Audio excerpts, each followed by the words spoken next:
So, in order to review the classic tween that we learned, we've got a file here that says classic tweens. It's an assignment called pool table animation, and it's set up with something that will work well with classic tweens. So, classic tweens, not really having any motion paths on them, but being great at just generally turning animation on and off. So, for something like this, where we might have a cue ball come in, hit this, and then it hits that, something like that, this is actually really well designed for it.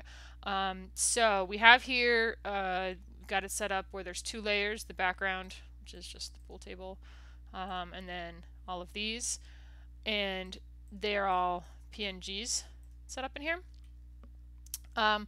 One thing you will have to do to get the animation to work is that you will have to convert everything to a movie clip.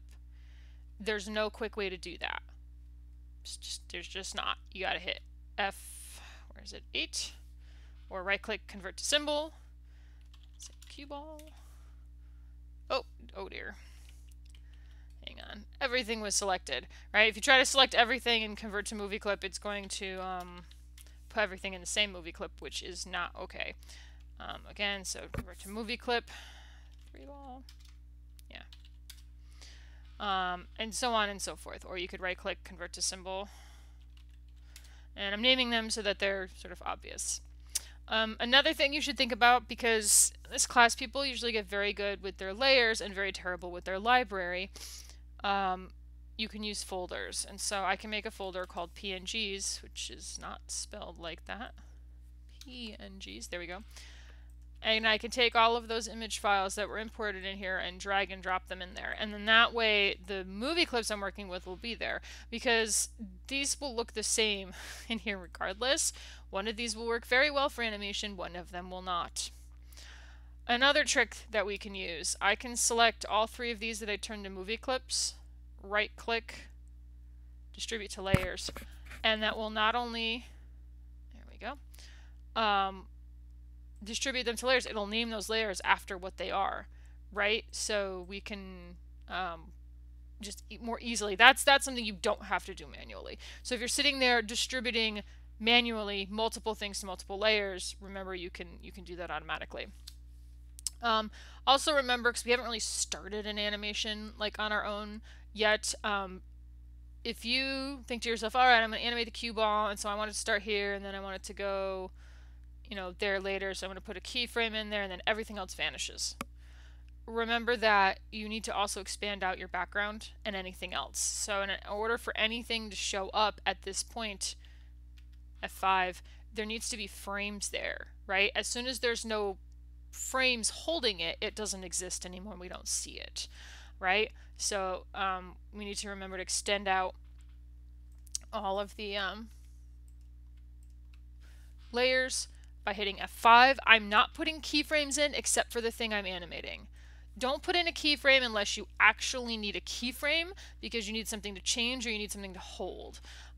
These, we don't know what we're doing with them yet. And if I put keyframes here or on the background, I risk like moving something.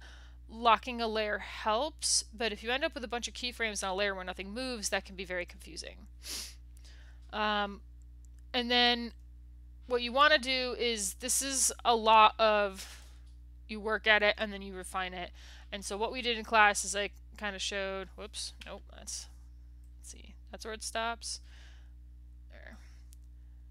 So I had this, taking a shot at this one, classic tween, and I would kind of see how that looks. And I already know it's way too slow. I already just know that off the top of my head. There we go. So it's gonna hit that, and we're gonna make this invisible for a second because I just want this to go directly in there. And then the way I can set it up is, at that very moment, I need this to hold until this moment, which means we need to insert a keyframe to hold it there, and then another one, insert keyframe, where it vanishes off here because it gets hit. Right, click classic tween. Right, so yeah, there's a keyframe over here because it's existing, it's there, and then there's another one to say hold until you get till the cue ball gets here, and then this gets hit. And so I can watch it. Actually, I got the angle right this time. In class, I did not It's not quite there. I need to, I think, move this up a little bit, and I'm going to use the arrow keys.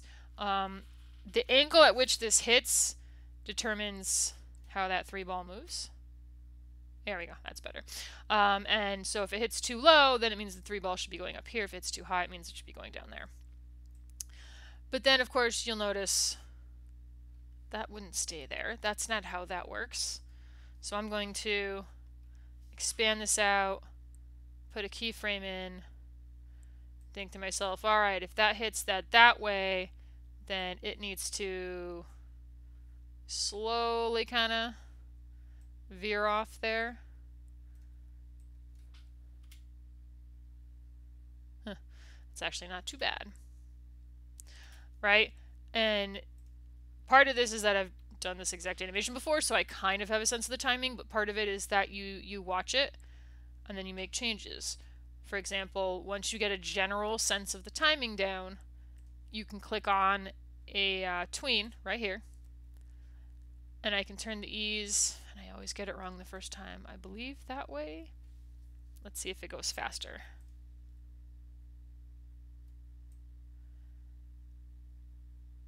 Yeah, it should be going faster at first and then slowing down. Same with this one.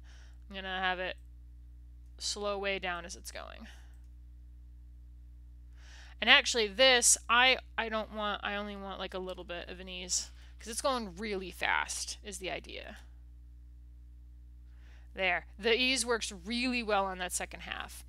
And it would also work out better if these things, there we go, didn't blink out of existence as soon as that happened. Right? And so you want to kind of plan your animation and work your way through it and make those changes.